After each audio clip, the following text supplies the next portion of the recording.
Well, today we're at the National Railway Museum. Just going to do a short, and we're going to show you some things that are connected with the mining industry. Alright, hope you enjoy it.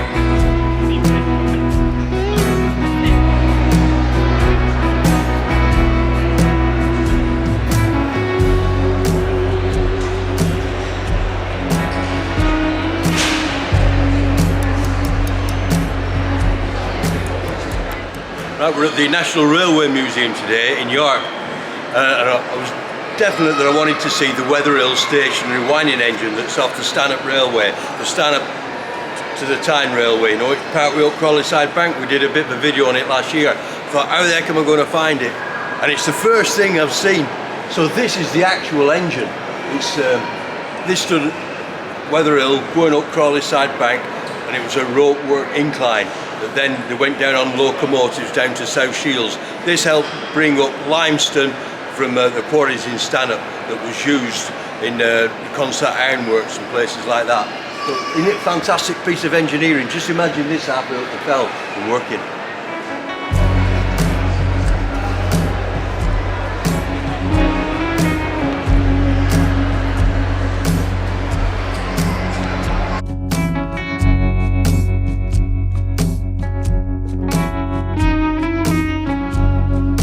What's the significance then of the Weatherhill engine, that stationary steam engine that we've looked at in the National Railway Museum? Well, it was situated up here, just about 200 yards down from where I am. And behind me we've got Parkhead Station, which was the highest station really in the country. It stood at over 1,500 feet above sea level. And this was part of the Stanhope and Tyne Railway. Who were the company that opened it? When did it open? And what's the story behind the engine? Because a significant event happened here in 1834 when this line was opened. Go on, I'll show you.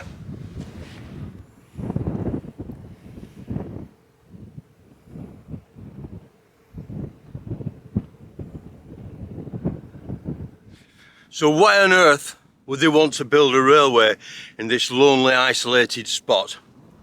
Well, there's a very good reason, because down there we've got the big limestone quarries in Stanhope, and over there we've got coal and iron ore, and in between we've got concert, and at the very far end we have a very famous river that can take away the produce to anywhere in the world.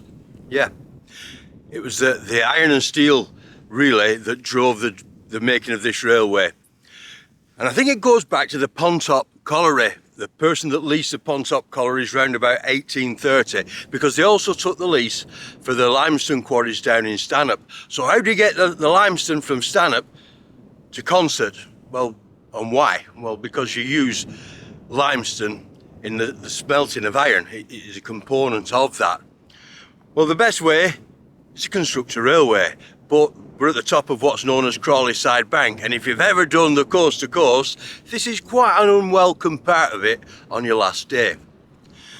But it wasn't just to get the limestone, obviously, to Concert. They wanted coal in Concert, and then they wanted the products away down to the Tyne, down to the markets and down to the river.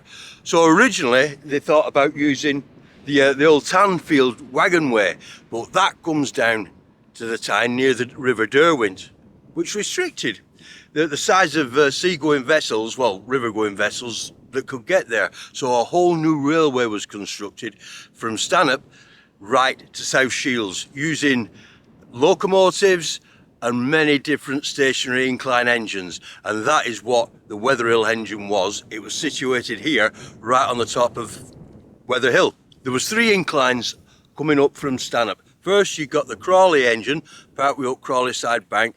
Then you got a mile stretch coming up here to the Weatherhill engine, and then the further stretch up to Parkhead Station at the top. And there was a series of inclines and locomotive runs on the other side. So what's the story behind the Weatherhill engine? Well, it's quite a good one. This is Crawley Side Bank. Now, the line was opened during the May of 1834, and it was opened over 2 days. The first section was the South Shields section to Anfield Plain thereabouts, and I think that was opened on the Wednesday amongst great pomp and ceremony, and I mean pomp and ceremony.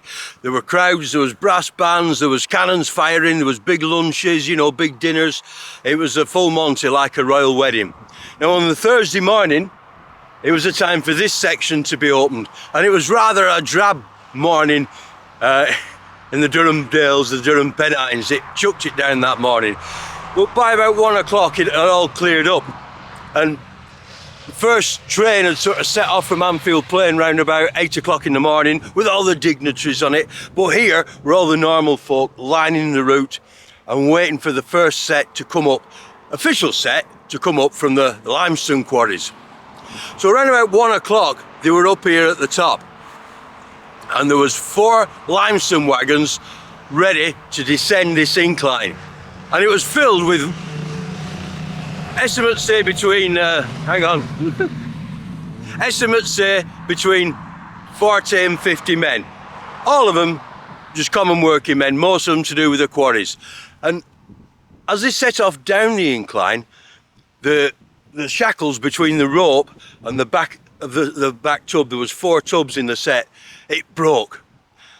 And the tubs, or wagons if you will, laden with 40 or 50 men and boys, set off down this incline, uncontrolled, and with, well, somebody said there was a brake, but in the panic it wasn't used, I don't know.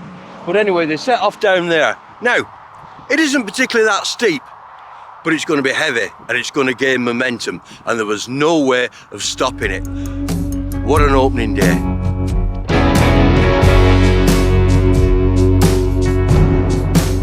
There's the 4 carriages with a human cargo hurtled down here. They approached the Crawley side winding house. Now, as you can see, it's perhaps not that steep, but imagine the momentum that it had built up. And like I said, it was full of labourers between 40 and 50, and at that time people started work very young, and there was at least one lad on board who was only 9 years old. He must have been terrified, as were probably the other people in there. This was running out of control. And 1 or 2 had tried to jump out, and they'd suffered broken limbs as well as they tried to jump out. Now then, there was a dilemma as they approached the Crawley side engine. Would it go straight over and down through the Hog Hill tunnel and down to the quarries, causing all sorts of untold mayhem and perhaps certain death, or could it be averted? Now then, as we stand at the top where the Crawley side engine was, there was a guy here on a set of points, and he had to make an instant decision as this set of wagons hurtled towards him, and all the noise and all the hullabaloo, and he must have been able to see the carnage. Now, in the siding was a run of 4 full limestone wagons, because it looks like they're running sets of 4s for a start up here. Now we had the choice. Did he let these wagons carry on down the Crawley side incline, or did he turn them into that siding that was full of wagons with the inevitable that they were going to crash? Well, he chose the latter. He opened the points and sent the wagons down to meet those stationary wagons and the impact that occurred, but that stopped it going down the Crawley side incline, but it still caused devastation.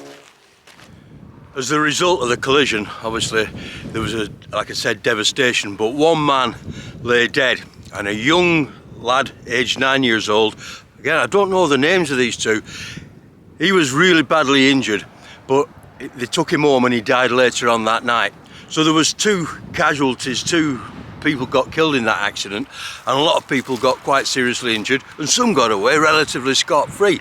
But there was a lot of devastation, as you can imagine, when people arrived here on the scene.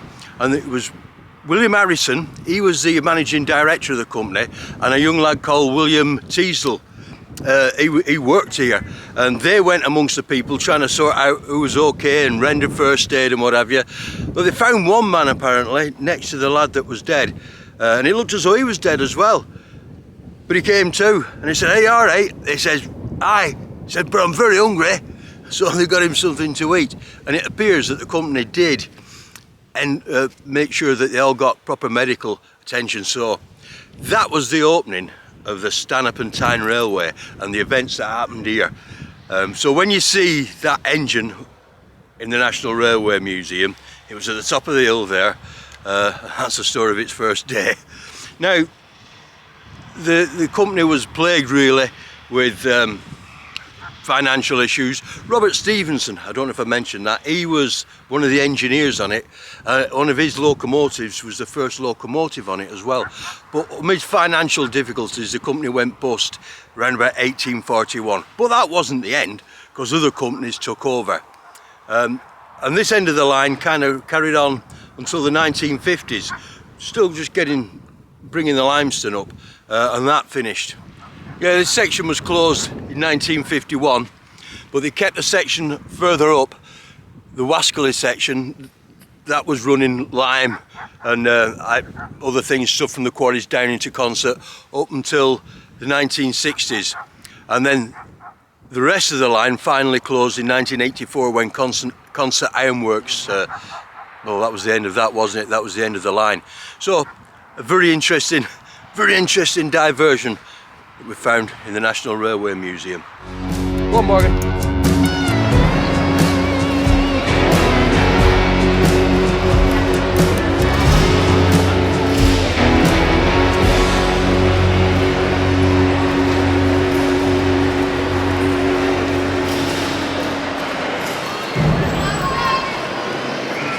Willard, the Mallard.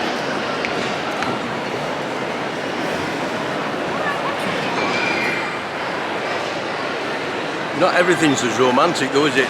This is the bauxite. This worked for an aluminium company up until 1947. Well battered. A bit different than Mallard, but just as important. Great old workhorse.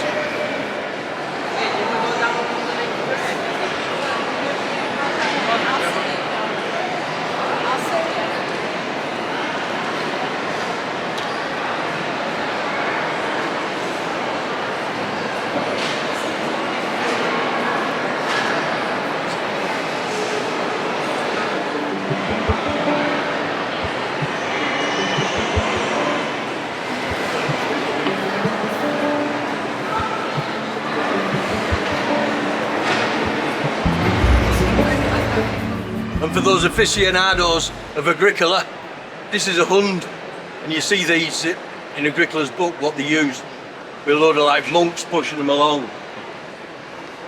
I bet they were blooming hard work and all, you know. So you're looking at like the 1560s for one of these, and apparently the name hund, or hound, apparently comes from the sound that they made when they went along the road, because they had a special made railway with two planks basically, that the wheels ran on. Can't imagine them being greased right well, with a gap, and there was like a stick, for want of a better word, that guided them along. So they reckon the name comes from the sound they made. They were howling along the track basically, but I bet they weren't howling along in speed. Still, fantastic piece of mining history to see, innit? If we have a look at this principle here, you can see this is called a Blenkinsopp wheel, from about 1812, and the idea was this was underneath the engine. They got caught in the cog run within the rail there, and that's how the engine was powered. 1812, between sort of Middleton Colliery and Leeds, apparently.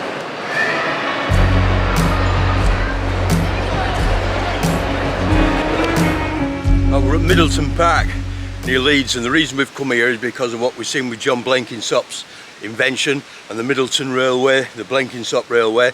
Now Middleton Park, I think the remains of the railway are possibly still here, but we've come on a day when there's no steam. I'm afraid I've had to bring it in with something else.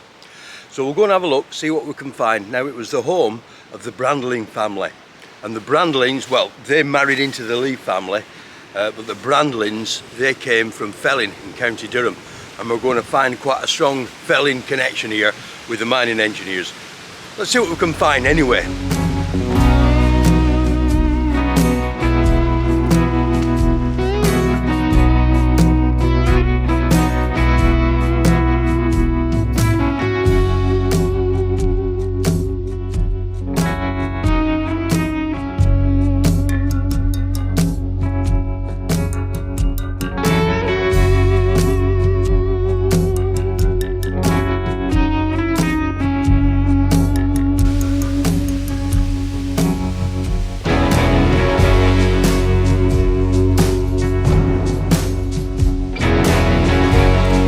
mining on the estate goes back hundreds of years, as I always say, and with names like local names like Beeston, which is a Beeston seam, it's no wonder, is it? So the estate was mined from a very early time, and this is a horse gin, a life-size replica of a horse gin, but of a certain type. It's a cog and rung horse gin. If you notice what's different to some of them we see, you've no actual egg gear pulleys, and the rope isn't going round the actual gin, it's going round the drum to the side of it, where the shaft is directly underneath. Possibly different to the ones we've got in Rosendale, Rulingmore, and up on the Naworth estates as well. But it's nice to see different variations of it.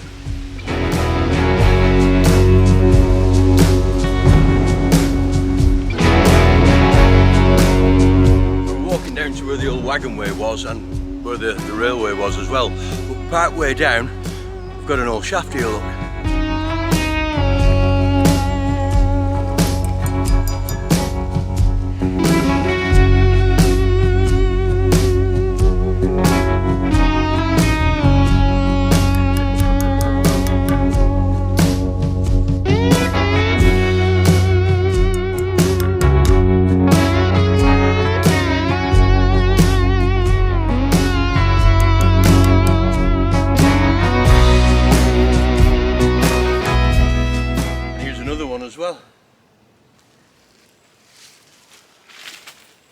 So this is the old wagon way, and this was started by Charles Brandlin back in 1758 when he got an active assent of Parliament, making it the first official railway in the country, if you will. Of course, wagon ways go back a lot further, but this had to be given an act of Parliament of Whaley by to let it get going.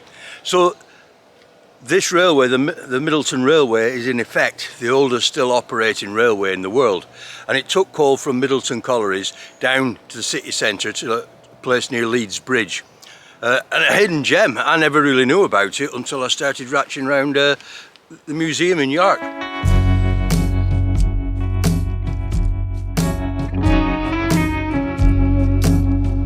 So then, who was John Blenkinsopp, who invented that system we've just looked at in the National Railway Museum? Well, John Blenkinsopp was originally from the northeast, because this estate has big ties with certainly the Felling area, as we've said, with the Brandlin family. Now, John Blenkinsopp was originally an apprentice for his uncle, Thomas Barnes, who was a well-renowned colliery viewer, mining engineer from the northeast. In fact, Thomas Barnes, I knew the name from somewhere. He actually did a report on Coalmud Colliery around about the 1800s and the feasibility of it, but looking into it from the owner's point of view. So that's where I know Thomas Barnes from. Now, Blenkinsopp himself ended up coming down here and working for the Middleton family and actually living here on the estate as well. And it was a time when people like Trevithick were really experimenting with steam locomotives, you know, the engine they made for the Wylam Railway, and they were using wooden rails but with iron caps on them. I know that's the wrong termination, I'm not a railway enthusiast. And the idea was, they thought, even with cast iron rails, that a locomotive that weighed more than 5 tons should be able to grip and have adhesion. However, John Blenkinsopp had other ideas. He wanted to be sure that it had proper adhesion, and he didn't want to be hauling just 5 tons. He wanted locomotives that were going to haul up to 90 tons at least. So he got to work not only on the steam engines but on his rack and pinion railway, and that came into being around about 1812, as we've seen in the museum, and it was running here on this then a wagon way that become now a railway, taking coal from the Middleton collieries to Leeds. We'll have a walk up the old wagon way, see what we can find up here. But in 1799, which many of you will remember is the date of the opening of the Tyndall Fell wagonway, which is part of our area of interest, they were discovering here, or they were putting into practice, the fact that proper iron rails with a proper edge were far better than wooden rails, and they were using them here from 1799. Now, Blenkinsopp's locomotive, the first one, you know what my pronunciation is like, it's worse than my father's. I think it was Salamanca or Salamancia, and that was about 1812, and they built at least 3. And not only did they operate here on the Middleton Railway, but at least one certainly went to a pit near Orrell, near Wigan. Maybe Alan Davis Some of you guys might know which pit that was. And another was used on the Kenton and Coxlodge Railway back up in Newcastle. So his idea was good and it actually worked, but we were in a time a bit, I suppose, like when you invent the video player, you've got your Betamax, your VHS and your Super 8, whatever it was, but it didn't last longer than Blenkinsopp himself really, but it was certainly a success here. We'll have a wander up the wagon way.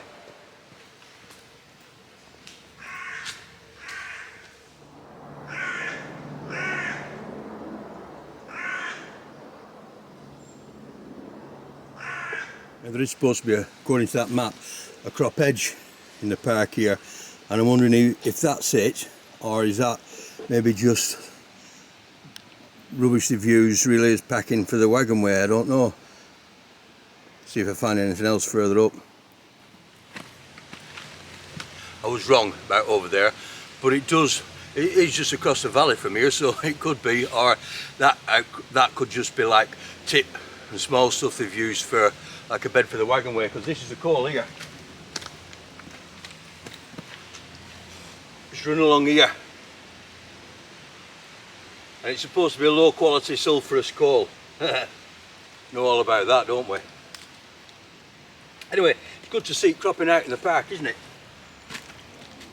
Now, John Blenkinsopp's model was used up until about 1820, when the rails were superseded. They started using rolled iron rails, and that could take the weight of the heavier locomotive, so there's no need for that rack and pinion arrangement anymore.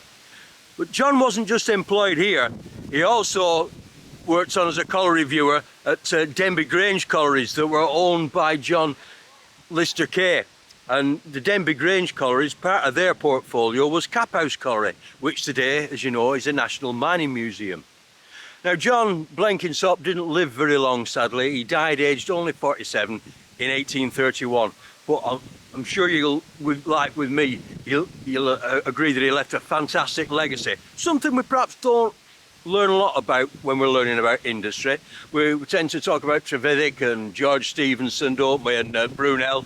But John Blenkinsopp left his mark, and you can still see it here today in Middleton Park in Leeds. A set of wooden rails. We know the old Tyndale wagon way for a start was all wooden rails, wasn't it? That's what the old wagon ways were, certainly around Newcastle and West Cumbria. And then we went on to the first of all the wrought iron fish belly, and then the cast iron fish belly.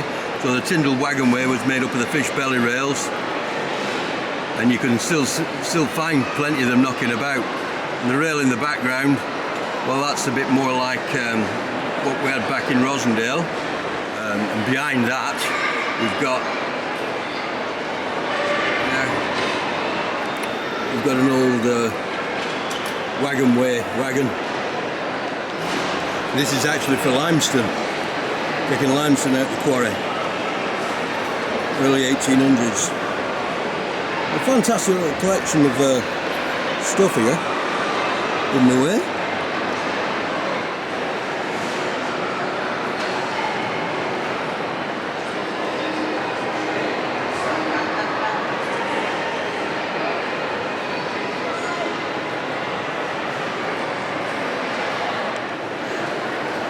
What a pity there's no TBM. Last heard there was a vicious rumour that two old masked men were seen dismantling it and shoving it in the back of an old Austin Maestro van, last seen heading up towards Sleggiford. Well, I think Kevin's on with a new heading and all, isn't he?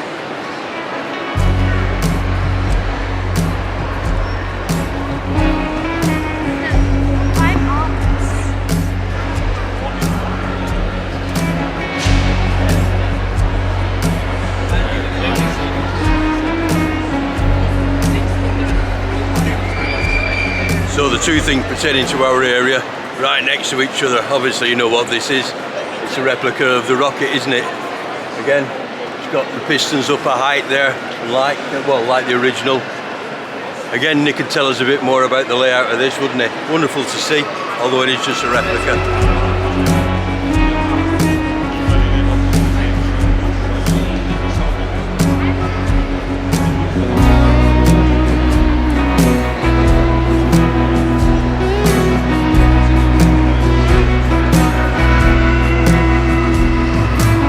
Don't know what happened to the carriages that say Midhome to Holbank Gate, mate.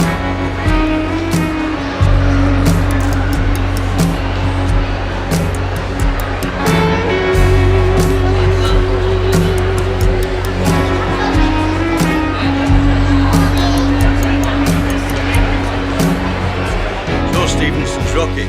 Am I going to recount the story again of the Rainhill trials? No. Yes, the rocket had been the doyen of the Rainhill trials and the Liverpool-Manchester Railway, but what happened to it after that? And that's what we're going to talk to you on this part of the story. Well, it came here. I'm stood on the Northumbria-Cumberland border on what was the Brampton Railway, which belonged to the Gilsland Baronate to Lord Carlisle. And in 1824, this railway was then in the planning stage and construction was about to start. Now, and the brainchild behind it, really the driving force, had been Lord Carlisle's colliery viewer, his engineer, James Thomson, who just happened to know George Stephenson. In fact, George Stephenson had come and surveyed everything and said that he'd never seen coal works as well laid out as what James Thomson's were. Because Lord Carlisle had played with the idea of opening a private railway from Carlisle across to near Holtwhistle, top of Greenhead Bank, where it would meet the long-mooted Newcastle to Carlisle Railway, but he decided not to. Instead, this was going to be built. We've got records of coal being worked in Midhome, obviously since the 1600s, and it went back before that. And Midhome Colliery, yeah, like I said, it'd been worked in the 1600s, gone quiet when the Scots invaded and belted Will, the then Lord Carlisle had sort of scarpered and died, but then had a resurgence. But from the information we have, it only seems to be run as sort of a cottage industry. Now the coals here are the middle coal measures. A lot of limestone coals are worked round here as well, but they're not as good quality as this narrow strip of true coal measures as they became to be known. But they've been worked, as I say, spasmodically, quietly away as a cottage industry throughout the 1700s, and it had been sort of left to die really, and we're wondering if the reason for that was its accessibility. There was just an old road that came across from the coal fell, which even now when you travel that road it gets really boggy. So it just seems to have been left to taper out and die, and the company, Lord Carlisle, has concentrated on the limestone coals nearer Brampton, where he built his wooden wagon way. However, James Thomson knew the value of these coals, how valuable they were. In effect, they're the Newcastle coals, so they're far better quality on the whole than the limestone coals were. And he knew that this had to be developed. And so he brought up a drainage level from the old colliery and developed the King Pit here. Now I'm just giving you a potted history on this. So James Thomson developed the old pit that looks like it fallen into disuse really. I know Graham Brooks has done a lot of research onto it. But just to the east you've got the Alston market, a growing industrial as far as Leadman is concerned, population that's in need of coal and local rivals. So James Thomson had concentrated here on the true coal measures, opening the catch pit, but he saw the potential, and this railway line, under his sort of enthusiasm, was then set in motion. And it was completed, so it was an early railway line, mainly for coal traffic, but also they had passenger service here. We see a bit of evidence down in the wall down there. And the rocket was bought to haul coal from this colliery, Midhome Colliery, down to Holbank Gate, a distance of 4 miles, where there was then an inclined plane that took the coal wagons and the engine still coupled together down to what became Milton Junction or Brampton Junction on the Newcastle to Carlisle Railway. So we've got our resident expert Nic Broomhead, who loves talking about the rocket, and he's going to give us a bit of insight to what it was like for the rocket here, how the rocket fared, because we think it's a celebrity moved in, but was that really the case? So we've got Nic, and Nic's going to tell us all about the rocket, and he's going to tell us all about a little bit about the history of the line. So why are we stood in this particular place, Nic, near Holbank Gate? Well, Clive, was stood at the old world and the new world, the junction. Right. So we've got the old wooden railway, Lord Carlisle's wooden railway, running up the middle of the field there to our right hand side, and we've got Thomson's new extension in iron rails, right, running round to our left here, which eventually does go to Midhome, which was the big ambition, Thomson's big ambition. We're still up at So that's 1799, isn't it? Yes, that's right. 1798, 99. Right, and it's yeah. wood. And it's wood. So we've been at Middleton, 1799, they're introducing iron. Yep. So Yep. it's a bit behind the times. It's an anachronism before it even starts, really. Right. Many other railways were now into iron plateways or railways. And he opts to build a wooden one because wood to Lord Carlisle's cheap. He's got estates full of it. Yeah, And so one wonders how many trees were felled to build this. yeah. So, yeah, he's got cheap materials and he uses it to that For that. effect. Yeah, yeah. So he's going in 1799 really for, it's not bad coal, but it's not the best. Yeah. And he's letting the best quality coal over in Midgehome sort of die out.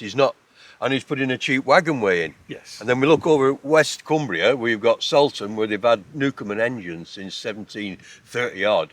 You get an idea that they don't really want to invest here much, do they? I think he wants the glory of being a coal mine owner Yeah. here in this part of Cumbria, because he's already a coal mine owner, of course, over in the northeast. He's He got is. several. Yeah. And he wants to actually bring that over to here. But it's at his price. Right, I'm with you, Nick. Not any price. No, I'm with you, Nick. Yeah, I'm with you. So, this is all operated by wood all the way down to Brampton. Yep. Yeah. Yep. Yeah.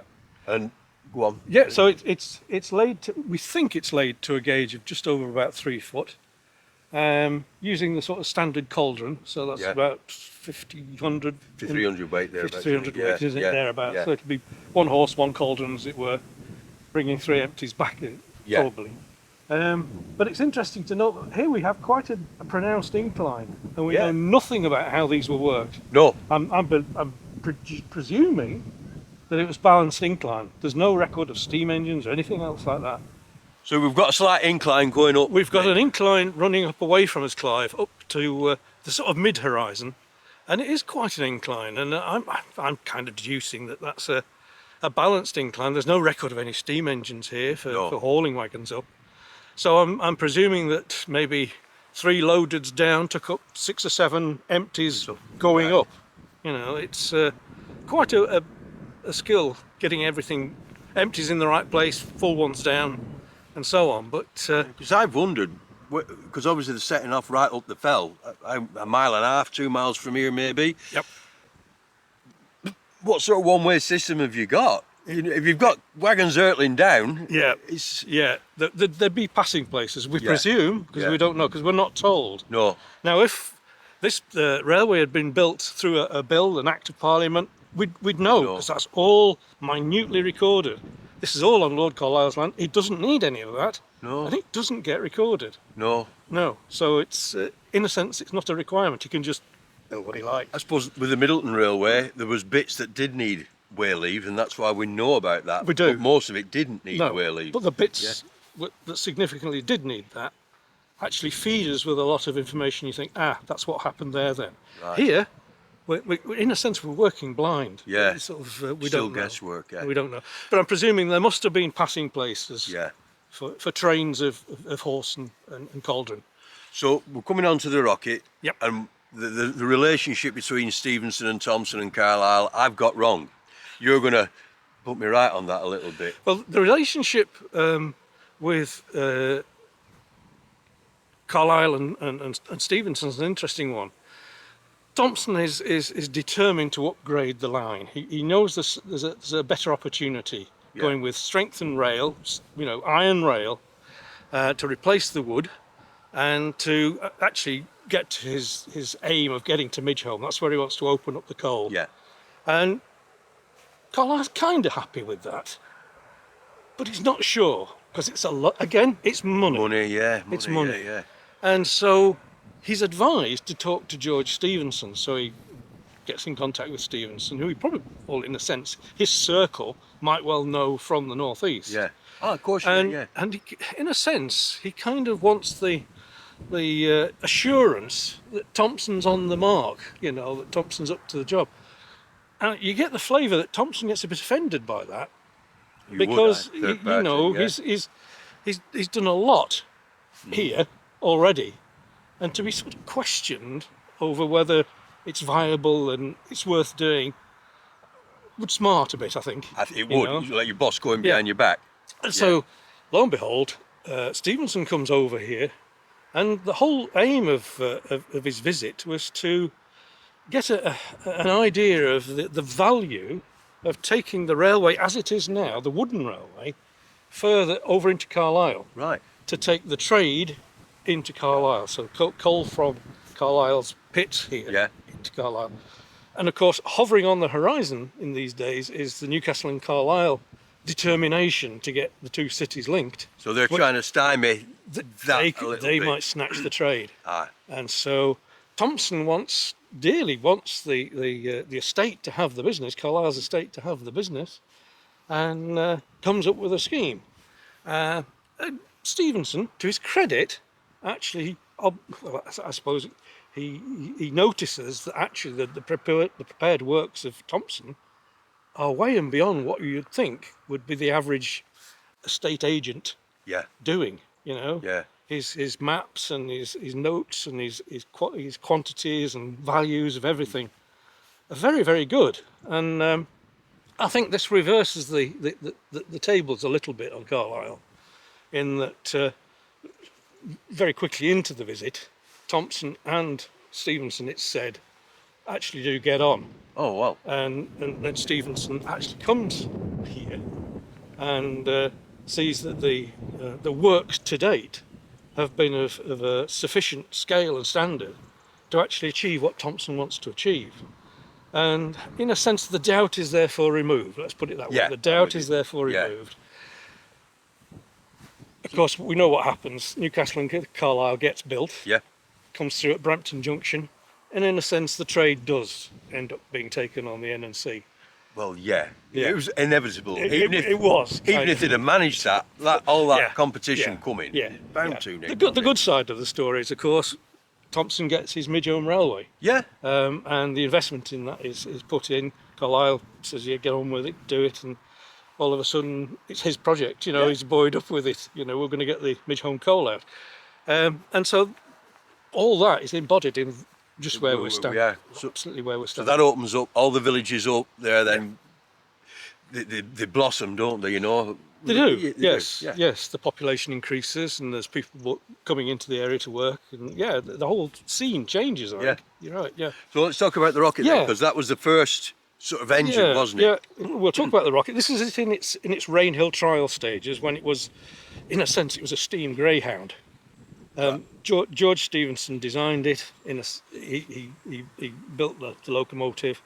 It was modified by Robert just after he'd come back from South America, just before the trials, just in time. Robert comes back at the 11th hour from, I think it's Ecuador he went to, and notices that there's value in changing a lot of the spec before it goes down to Rainhill, because it has to be stripped apart in Newcastle. Comes over here, through past Brampton on a cart, down into Carlisle, and then goes out on the Carlisle Canal out to Sillerton that way. Not Sillerton. I know what you mean. Is it Bonus and Solway? Aye, that's Bonus and Solway. Yeah. So it's all stripped down, goes out on the canal, would you believe, on a barge, transferred to a steamer called, I think it's Cumberland, and goes down to Liverpool Bay, unloaded at Liverpool, and is rebuilt in Liverpool and matched up to its tender, which it didn't come down here with. But so here we have the Greyhound, and this, I must stress, isn't its Tyndale status. No, it's not how it ran here. Wins the trials and gets the Stephensons a contract, and they actually build, I think it's 8 other locos like this. Did they? But significantly different. Within a month of this winning the Rainhill trials, it's out of date. Get away. It's out of date. It's been surpassed by other locomotives that look somewhat like it, but significantly, the cylinders are lowered down here. But didn't it have a sort of a rock in it? It did. It waddled. Yeah. And Hackworth said it's a badger of an engine, that is. Hackworth didn't like it. Timothy Hackworth didn't like it. She waddled. A bit, I think he said, a bit like a badger's arse. So he didn't like it. So the cylinders are lowered down. Pretty much a new boiler. Yeah. Certainly a new smoke box. And that, in a sense, is the semblance of what you've seen and filmed in I over Darlow Shildon, way. Yeah, at Shildon. Locomotion at Shildon. Yeah. That's how it is today. And that sort of picture that we've got from the letterhead, if you remember, Yep. is that anything like it would have looked at the time? Yes, pretty much. Is it? Yeah, pretty much. But surprising to say that within a month of this winning the trials, it's surpassed by, its fellows in the class. They were called Northumbrian, the Northumbrian type they were called. Much more powerful, Yeah. could pull heavier trains, and this left this in a bit of a quandary, really. Liverpool and Manchester bought it after the trials. They hung on to it, probably because of its status, really. Well, yeah, of course. It's yeah. Elvis is in town, isn't he? Really? Yeah. So they held on to it, but within a few years, it is lying pretty much, useless. Yeah. And they opt to get rid of it. And how Lord Carlisle gets to know about this, maybe through Stephenson, I don't know. He gets to know that it's up for sale. Right, because I've wondered if it was Thompson, you see, that had got hold of it. Probably through Stephenson. Yeah. It's up for sale, and he pays a massive sum for it. Because the others, the Northumbria class, are being sold for about 50 quid. Yeah. This, he pays £300 for. Yes. Yeah. £300 for this. And contrary to, rumour and speculation, it wasn't Thompson that bought it, although Thompson and his brother Mark did go down to assess it. Right. He sent them down to Liverpool to have a look at it. Why Thompson didn't spot that it's not a freight engine? This configuration of single wheel, single drive, that's passenger, that's fleet of foot passenger. Well, you said greyhound. Yeah. Greyhounds don't pull carts, do they? No. So this is made for acceleration, passenger trains, light trains. It's not going to be pulling umpteen tons of coal behind it by any constructor. And I think they soon find that out. They soon find out that the engine that they've bought is a bit of a pig in a poke. Ah. And all it's suited to is working in the Tyndale area, shunting, really. Ah, right. Yeah. It becomes a shunting engine, probably one or two wagons coupled up to it. It's moment of glory, I suppose, if something can be pulled from all this, is the election results train. Yes. Yes. Yeah. April 1837, Yeah. the East Cumberland elections and the Alston results are brought by horse up to Haltnergate, and Mark Thompson's there with rocket all fired up, ready to go, leaps aboard, and coming in reverse, tender first. In reverse. All the way from there to here, to Hallbank Gate, at what is said to be 60 miles an hour. Now, I can't believe that. No, 4 minutes. Yeah. Yeah. He's supposed to have done it in 4.5 minutes from Haltnergate to here. It's a tall ask. Now, some of the boy races on motorbikes on a Sunday. Can't do that, no. Maybe the clock were a bit different. Eh? Good point. Yeah, good point. Yeah, so that was its triumph. If anything was to be pulled from it for Lord Carlisle as a triumph, it was that speed run from Haltnergate to here. So we look at it as though it's a celebrity. We've got a celebrity here. I think it was an ego trip. Yeah, it's like you sort of signed Francis Lee when he's 45, haven't you? You know what I mean? And he came playing for Rosendale United once, right? And he scored the goal, but we got beat 6-1.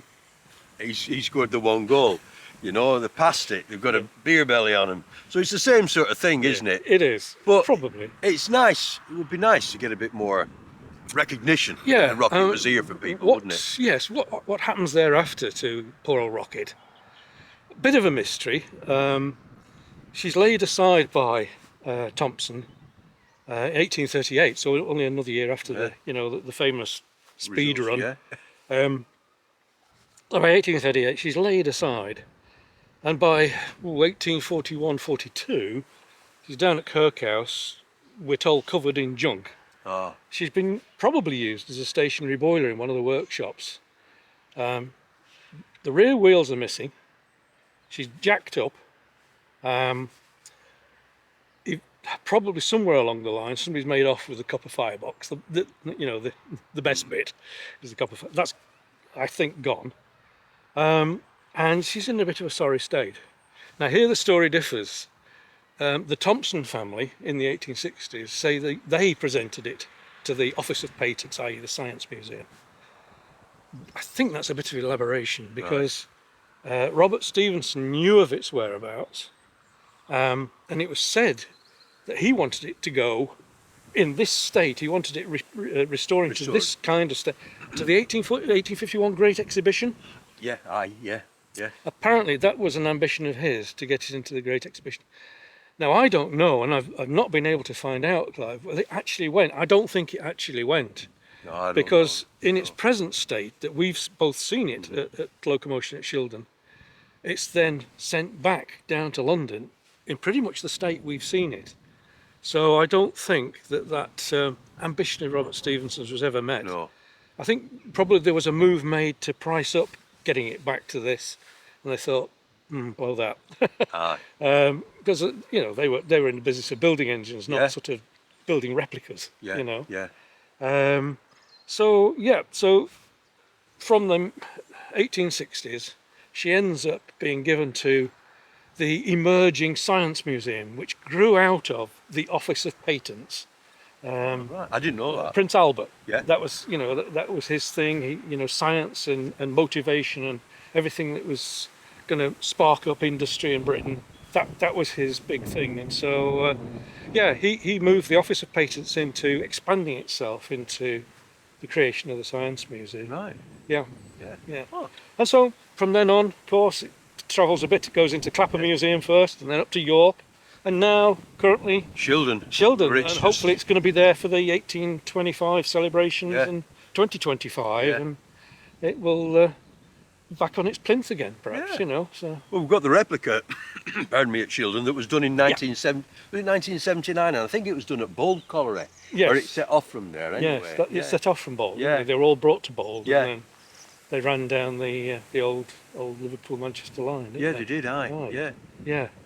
Yeah, so I think there's all sorts of elaborate plans for 2025, so it remains to be seen what Locomotion and Sampere and Rocket are brought into the frame. It'd be nice to think that they were, and perhaps somewhere they might mention just a bit of this It'd be chapter. nice. I bet a lot of people outside of this area don't really know, unless you're a real geek, for want of a better word. Into railways. and you've got to have teased it all apart, just as you're finding, and I find that it's not straightforward. No. It really isn't straightforward, and lots of mystery about the engine here and the line and everything else. Yeah, because it is famous here because of the wagon way, isn't it? It does get a bit of fame in the railway books. Yep. Yeah. And the adoption of the so-called the standard gauge was first here. Oh, was it? Yes. I didn't realise that. Now that is a Thompsonism, and it was said to be 4'8". Of course, now the global standard gauge is 4'8.5". Yeah. And now whether that was a bit of George Stephenson stepping in and saying, he tried to patent the measurement, I believe, and he was told he couldn't patent the measurement. Oh. So whether he said, actually, well then I'll change it. The gauge will be 4'8.5" rather than 4'8". Possibly so. I don't know. But yeah, it was first adopted here. Oh. So it has its own claims to fame. absolutely. Yeah. Oh yes. Yeah. And again, that's another story. Yeah, As to quite how that was. Well, we've still got a lot of work to do on the wagon way. Yeah. You're the expert on these things, Dick. I just trail behind and look for holes in the ground. But it is intriguing. Yeah. Well, thanks for telling us that, and thanks for bringing us It's your a replica. great pleasure, Clive. It's a great pleasure. Yeah. Wonderful place to be. Yeah, it is. Yeah. Better still when the sun's shining.